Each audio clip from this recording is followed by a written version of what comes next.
Olá, estudantes, tudo bem? Como vão vocês?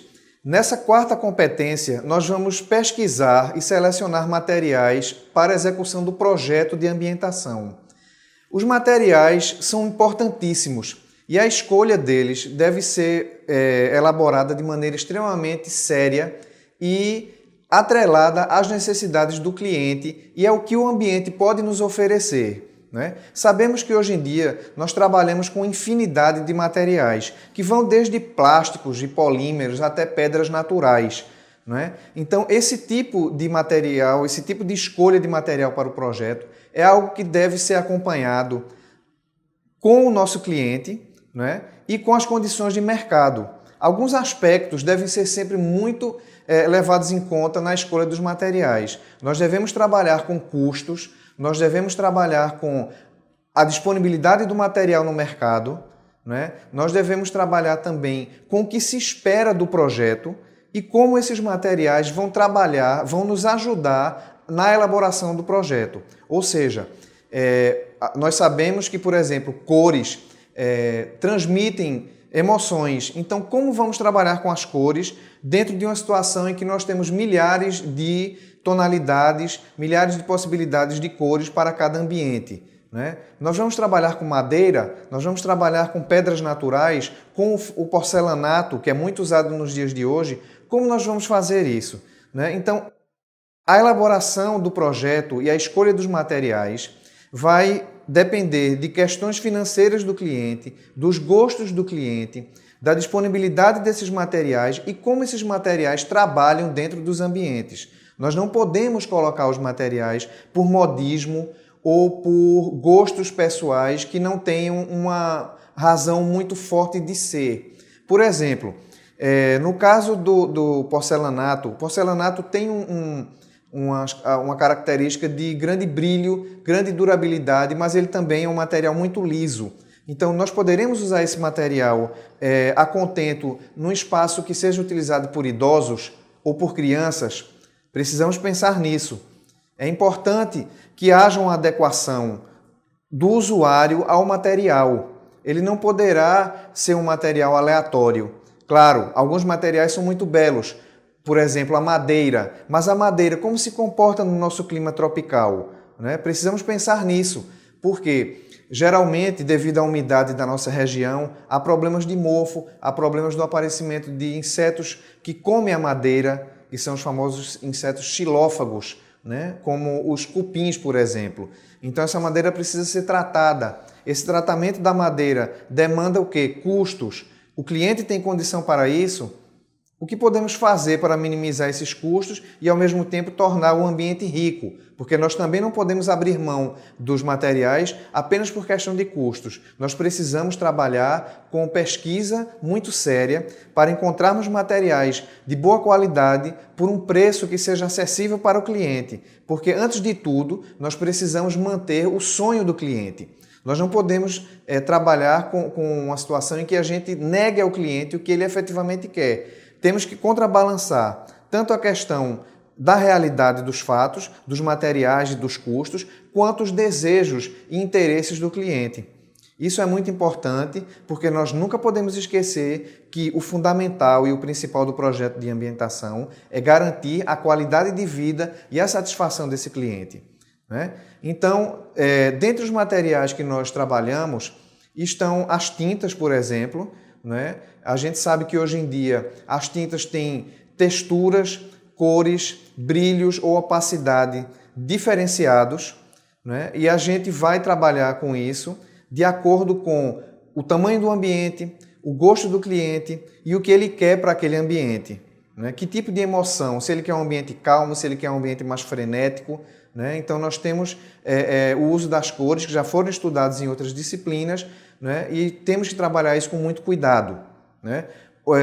Nessa imagem nós podemos ver essa cartela de cores de uma grande empresa de tintas nacional, onde vemos uma variedade incrível de cores. E essas cores tendem a aumentar a cada ano devido ao desenvolvimento tecnológico para a própria fabricação desse material. Outro material também muito importante é o papel de parede, que até alguns anos atrás não era muito utilizado no Brasil. Mas hoje em dia nós trabalhamos com papel de parede, né, que nos permite também modificar o próprio caráter do ambiente, né? Nós temos papel de paredes mais sérios, papéis de parede monocromático, papéis de parede coloridos, papéis de parede para crianças, né? Papéis de parede que imitam elementos históricos. Então também temos uma diversidade muito grande. E aqui nessa imagem nós vemos que temos uma variedade grande que deve ser utilizada de maneira cuidadosa para que se aplique especificamente ao espaço que estamos trabalhando. Por exemplo, nós não vamos trabalhar com um papel de parede muito sisudo, muito sério, num quarto de uma criança. Ao mesmo tempo em que um escritório, nós vamos ter que trabalhar com um material um pouco mais neutro, né? Então nós podemos ver isso nessas imagens, né? Outro material de muita utilização em nossa região são as pedras naturais, né? As pedras naturais que podem ser utilizadas tanto externa quanto internamente, tanto no piso quanto na parede, né? Nós temos pedras como a ardósia, como a pedra cariri, né? Como a pedra ferro, né? E uma variedade muito grande de mármores e granitos que são utilizados em espaços onde se busca uma maior nobreza, digamos assim, para o caráter daquele espaço, né? Nós utilizamos, por exemplo, um piso de mármore ou uma parede revestida de mármore quando nós queremos dar um caráter de nobreza a um determinado espaço. Nós utilizamos também muito esses materiais, como o granito e o mármore, em áreas molhadas da casa, como nas cozinhas, nas áreas gourmet, que são muito utilizadas ultimamente, e nos banheiros, né? Principalmente em pias, principalmente em áreas de preparo de alimentação, onde nós geralmente associamos essas pedras naturais a alguns metais, como o inox, por exemplo, né? Como nós podemos ver nessa imagem, nós temos vários tipos de possibilidades de aplicação da pedra natural, tanto as pedras mais rústicas, como por exemplo a pedra cariri e a ardósia, quanto a pedra mais trabalhada, mais tratada, que são essas espécies de granito, esses tipos de granito, que têm uma variação muito grande de nomenclatura, né? Varia muito de estado para estado, né? E o projetista, o designer, tem que também ficar atento a isso, né? Quando for propor um determinado granito, ele verificar a nomenclatura para que não chegue um material diferente daquilo que foi pedido, né? Outro material também de revestimento de piso, como já foi falado antes, é o material cerâmico, né? Durante as décadas de 80 e 90 do século XX, nós tivemos o uso de vários tipos de cerâmica, com vários tipos de tamanho. Aqui em Pernambuco, muito famosa é a cerâmica do estilo Brenão, a cerâmica mais rústica, que tem um trabalho artístico influenciado pelo grande artista Francisco Brenan, né? Na atualidade, no entanto, nós trabalhamos mais com o porcelanato, né? Como foi dito, o porcelanato também é um material nobre, altamente resistente, altamente brilhante, né? Na grande maioria da sua forma, né? E que tem uma possibilidade de aplicação tanto em fachadas quanto em pisos, né? Nessa imagem aqui nós podemos ver alguns exemplos de porcelanato, né? E vemos que ele realmente traz uma nobreza, ele traz um caráter de grande beleza para os ambientes, né? Outro material também muito usado, apesar das dificuldades e do seu valor, é a madeira. A madeira é um material nobre, é um material que sempre vai estar presente, ou na sua forma pura, digamos assim, a madeira maciça, quanto na sua forma de MDF, no uso dos móveis, né? Praticamente todos os nossos móveis, ou quase todos, são feitos de madeira ou de algum material derivado da madeira, mas a madeira também pode ser utilizada em forros, pode ser utilizada em pisos e pode ser utilizada em revestimentos de parede. O que é que nós precisamos ter muito cuidado? Nós temos que ter a madeira tratada, nós temos que ter a madeira de reflorestamento por uma questão ambiental, nós temos que estar atentos a isso nos dias de hoje, né? Essa madeira tem que estar colocada de uma maneira que ela não receba umidade, ela não seja molhada, porque ela vai criar fungos, ela pode atrair os insetos xilófagos, os insetos que comem a madeira, e isso vai prejudicar a apresentação da madeira e, claro, a apresentação final do ambiente. Então, a madeira, na nossa região, precisa ser pensada com muito cuidado, né? Por questões que vão desde o preço, desde o custo desse material até a forma de utilização e a forma de manutenção dele, né? Outro material que nós temos também muito em uso são os metais. Os metais são utilizados em quase tudo, né? Nós temos metais desde as dobradiças de porta e as maçanetas, né, até grandes elementos que compõem o espaço, como, por exemplo, escadas metálicas, móveis metálicos, estantes e objetos de decoração metálicos dos mais variados tamanhos. Você pode usar o aço inoxidável, o aço escovado, bronze, né, alumínio, até mesmo chumbo, dependendo de como você utiliza, e ele pode agregar valor, agregar um grande valor para o espaço que está sendo projetado, né? Aqui nós temos alguns exemplos de utilização de metais na composição de espaços, né? Metais, por exemplo, sanitários, metais para uso de maçanetas de porta, metais em objetos artísticos e metais de grandes elementos constituintes do espaço, como nós podemos ver em escadas helicoidais, por exemplo, né? Mas dois materiais que se utilizam muito no processo de elaboração de projetos de ambientação são as antiguidades e os artesanatos. As antiguidades precisam ser colocadas com muito cuidado. Por quê? Geralmente são peças únicas e muito caras.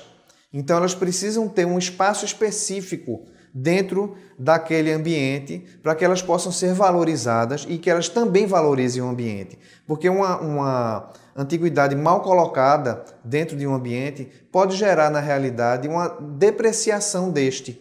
Ao invés de ele se valorizar, ele pode ficar uma coisa estranha, aquilo que a gente chama de kit, ou numa linguagem mais popular, o brega, né? A gente precisa evitar esse tipo de coisa. A gente pode trabalhar com o contemporâneo e com o antigo, mas isso deve ser tratado com certo cuidado. Inclusive a escolha dos materiais antigos ou de peças antigas, como imagens de santos, como algumas estátuas, com alguns mobiliários ou mesmo oratórios, devem ser tratados com muito cuidado. O designer deve ter uma especialização nisso ou buscar um especialista. Por quê? Para evitar a compra de material roubado, que é crime, né? E ao mesmo tempo ter cuidado para não comprar material falsificado, que acontece muito também. Então, o material antiguidade, as peças de antiguidade devem ter um cuidado e devem ser tratadas dentro do espaço de maneira muito objetiva, né? Como utilizar aquela peça? Se for uma peça de família que deva ser agregada dentro de um espaço, como utilizar aquilo ali de forma a valorizá-la e valorizar o ambiente? Isso é muito importante. Nessa imagem nós podemos ver algumas peças, né, que vão desde peças menores, como imagens de santos, muito comuns no nosso país, né, que teve uma riqueza cultural muito grande nessa área. Nós temos também alguns móveis, né, e como isso se conecta dentro de uma ambientação contemporânea, né? Um outro material, finalizando essa pequena lista, é o artesanato. Nós temos um estado extremamente rico em artesanato, um país, na realidade, extremamente rico em artesanato, né? E o artesanato pode ser, dentro de um trabalho, dentro de um projeto de ambientação, o mote, o motivo principal dessa ambientação, né? Como pode ser também um aspecto isolado, um elemento dentro de um contexto maior. Em ambos os casos, como acontece no uso de antiguidades, nós devemos ter cuidado com o uso desse objeto. Ele é de madeira, ele é de metal, ele é de cerâmica, ele é grande, ele é pequeno, ele vai ficar no chão, ele vai ficar em cima de um móvel. Tudo isso deve ser levado em conta. Por quê? Assim como as antiguidades, os objetos artesanais nos dias de hoje têm uma grande valorização. Então, assim como nós temos peças que custam poucos reais, nós temos também peças que custam milhares de reais. Então, isso precisa ser notado, percebido, observado dentro do projeto. Aquela peça, onde ela vai ficar? Ela vai valorizar efetivamente aquele espaço? Ela está de uma maneira desconectada do resto? As peças artesanais, juntamente com as peças de antiguidade, devem ser colocadas com muito cuidado, porque nós temos duas vertentes, como eu já disse. o espaço pode ser todo trabalhado dentro da ideia do artesanato ou da antiguidade, ou a peça antiguidade e artesanato vai ser um elemento pontual. Como isso vai se comportar dentro do projeto? Nós precisamos avaliar isso desde os primeiros rascunhos, as primeiras ideias, até quando a gente cria uma maquete virtual, não é? Ou quando a gente coloca o objeto efetivamente no espaço. Ele ficou bom ali, há a possibilidade de mudança de posição e o cuidado para que a peça não seja quebrada, porque geralmente as peças artesanais também são únicas e são peças autorais. A gente tem que valorizar o artesão. A gente não pode tomar aquilo ali como um objeto qualquer. Como nós podemos ver aqui nessas imagens, nós temos ambientes em que a peça é apenas pontual ou ela trabalha como um contexto geral de artesanato dentro do ambiente, né? Do ponto de vista de composição, né, nós devemos levar em conta basicamente esses materiais. Outros existem, obviamente, a gente pode trabalhar com muitas coisas, mas dentro dessa competência nós listamos esses materiais básicos e principais para que vocês comecem a atinar, a atentar para esse tipo de coisa e observar nas experiências de vida de vocês e nos projetos que vocês vão elaborar. Esperamos que vocês trabalhem bem essa competência. Vamos discutir bastante no fórum e boa sorte, pessoal!